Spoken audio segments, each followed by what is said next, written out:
প্রিয় অষ্টম শ্রেণীর শিক্ষার্থী, তোমাকে ওএমআর শিট পূরণ করতে হবে। সিকিউ থাকবে এরকম সৃজনশীল। সৃজনশীলটা তো ১ম এই থাকবে। ৩ টা পার্টে কিন্তু তোমার কাজ নেই।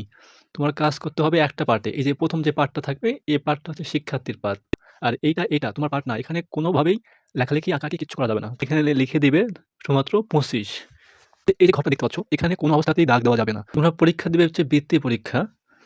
তো এখানে জিএসসি লেখা থাকবে বা বৃত্তি পরীক্ষা। তো সেটাতে কি করতে হবে? ভরাট করে দিতে হবে। এখানে কিন্তু কোনোভাবেই ভুল করা যাবে না। ২ তুমি শান্ত মাথায় ২ গুনবে। এখানে এটা হচ্ছে ১, এটা হচ্ছে ২। তো ২ এর চারিদিকে যে বৃত্তটা আছে সেটাকে গোল করে নিবে।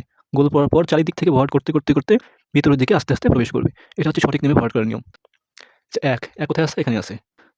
হ্যাঁ, এই যে এভাবে ভরাট করতে হবে। এটা তুমি যদি একটা লুজ নিয়ে থাকো, ১ লিখবে ইংরেজিতে, হ্যাঁ? তারপর হচ্ছে একটা ভরাট করব। তাহলে হয়ে গেল একটা লুজ শিট। ৪ টা ভাঁজটা সেট থাকে। যদি ক সেট পাও, এখানে লিখবে ক,